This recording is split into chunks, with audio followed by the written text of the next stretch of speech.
Саламатсыздар ма, құрметті қоғамдық тыңдауға қатысушылар, құрметті кент тұрғындары. Өздеріңізге белгілі, мен Бейбіл Кенті Ақпаратының бас маманы Қуанышбаев мен Бақытбек боламын.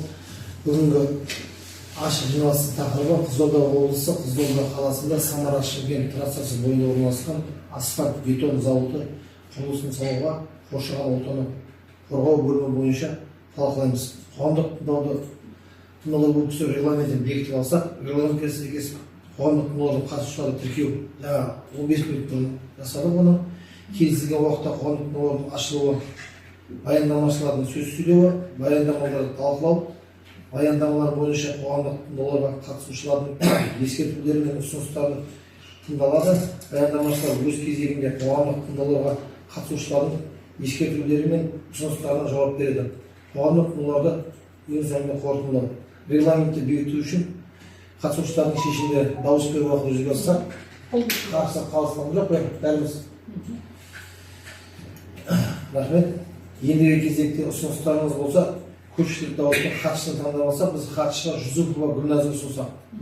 Кездесті ғой, қарсы қалғандай жоқ, бәріміз. Енді қоғамдық тыңдауды ашық деп жариялаймыз. Саламатсыздар ма, құрметті қоғамдық тыңдауға қатысушылар, мен есімім Жүсіпова Гүлназ. Бүгінгі баяндамашының баяндама тақырыбымен таныстыратын боламын. Бүгінгі тақырып Қызылорда облысы, Қызылорда қаласында Самара-Шымкент трассасы бойында орналасқан асфальт бетон зауытының құрылысын салуға жұмыс жобасы қоршаған ортаны қорғау бөлімі жобасын талқылау болып табылады. Қарастырылып отырған жер учаскесі игерілмеген аумақ, жалпы ауданы 9 гектарды құрайды. Ең жақын елді мекен Белкөл кенті 2632 қашықтықта орналасқан. Нысан су қорғау аймағына тыс жерде орналасқан, жобаланған нысан шамамен 6836 км қашықтықта Сырдария ауданынан орналасқан. Мүлік аумағында тарихи, мәдени мұра объектілері, оның ішінде сәулет археологиялық объектілер жоқ. Жобаланған нысан ерекше қорғалатын табиғи аумақтардан және мемлекеттік орман қоры жерлерден тыс жерде орналасқан. Нысан аумағында Қазақстан қызыл кітабына енген өсімдіктер мен жануарлар түрлері жоқ. Жасыл аумақтардың жоқтығына байланысты бұзу қарастырылмаған. Алдын ала есептеулер нәтижесіне келетін болсақ, атмосфералық ауасына келіп бит кезеңнен тұрады, құрылыс кезеңі және пайдалану кезеңі. Құрылыс кезеңі алдын ала есептеулер бойынша 12 ауаны ластайтын ластауыш көздері анықталды, оны 4-ке ұйымдасқан, 8-і ұйымдаспаған болып табылады. Есептеу нәтижесінде 0,386 тонна мөлшерінде шығарындылар болатыны анықталды. Пайдалану кезінде алдын ала есептеулер бойынша аумақта 23 көзі ластауыш заттар көздері анықталды. 18-і ұйымдасқан, 15-і ұйымдаспаған болып табылады. Жалпы ластауыш заттардың көлемі 96,638 тоннаны құрап отыр. Экологиялық шараларға келетін болсақ, 0,002 абызы шығу көзінен 99-да 5 шаңды басуға азайтатын циклондар орналасқан. Және де 6001 көздеріне ауаны шаң шығаруды азайтуға шаң басуды сумен басу көзделіп отыр, олар 70%-ға азайтып отырады.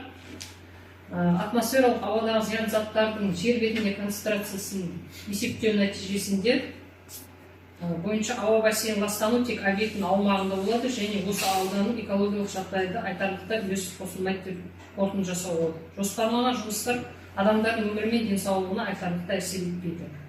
Су көздеріне келетін болсақ, құрылыс кезінде құрылыс жұмыстары жүргізу кезінде техникалық процесс және жұмыс персоналдардың қажеттілік суды қамтамасыз ету үшін техникалық және ауыз су қажет болып табылады.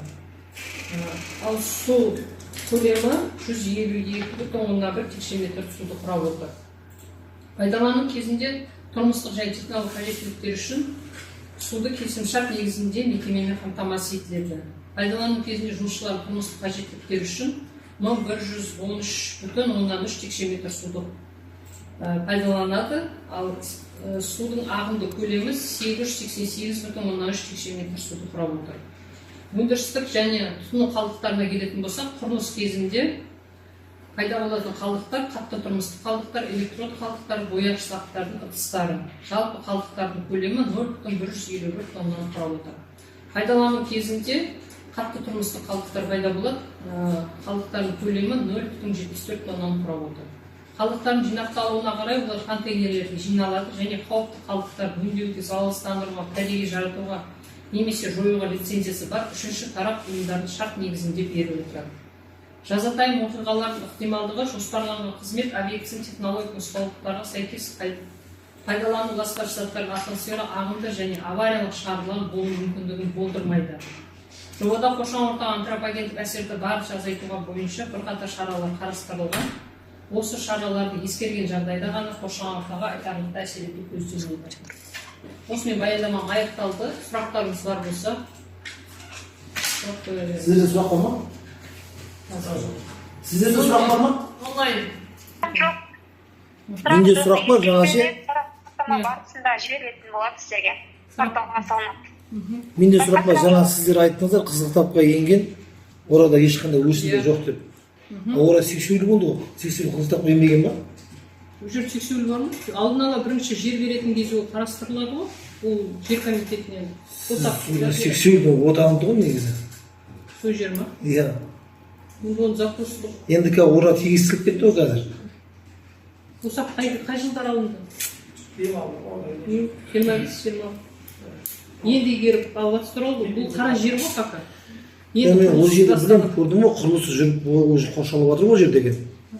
Дегенменде сосын ана топырақ қаншама тегістелді ғой. Білесіз ғой, орада ана барқан құмдар бар тұғын. Соның бәрін әкеп соға тегістеді ғой. Енді ол жер комитетін жауап берсеңіздер, әлем бетон бар ма? Жауап беріңіздер. Ол жер тегістелді, бірақ ол 80 миллион нақты несі болған жоқ. Бірақ геологиямен несімен зеленое насаждение. Сол болды ма, бар ма? жоқ, біз Жоқ деген ортада жегінде көп адамды көреміз, біз қашықтық болған ора істейміз.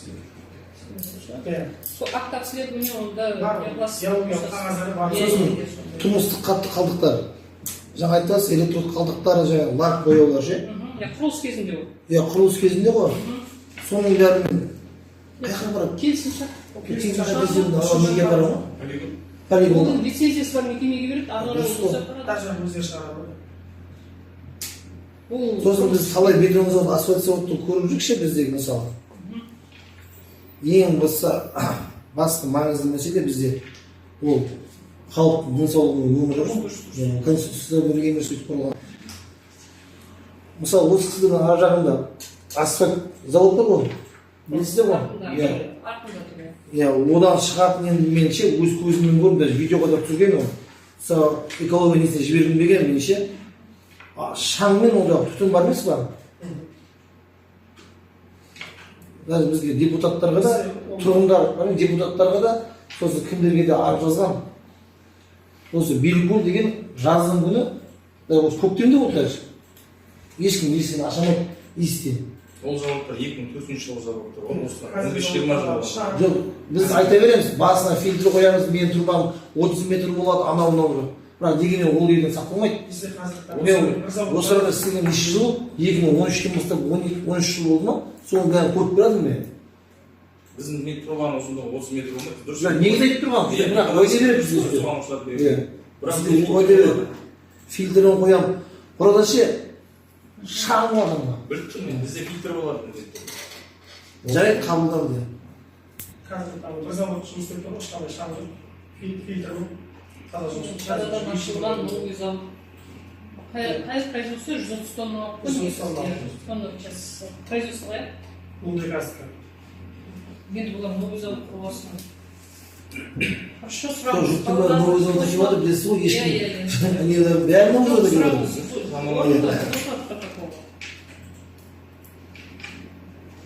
Жаңа айтып айтып отырған 2 миллиард доллар норманы береді. Енді осымен енді бүгінгі қоғамдық тыңдаулардың бүкіл талаптары, міндеттері, құқықтары сақталды деп ойлаймыз. Осымен қоғамдық тыңдауды жабық деп жазсақ бола ма? Иә. Жабық Управление. деп жариялаймыз. Иә. Сізге келісті ме? Естіп отырсыздар ғой, управление. Сұрақтар бәрі естілді ғой. Иә, иә. Аха, жақсы, рахмет, сау болыңыздар. Қатысқандар үшін.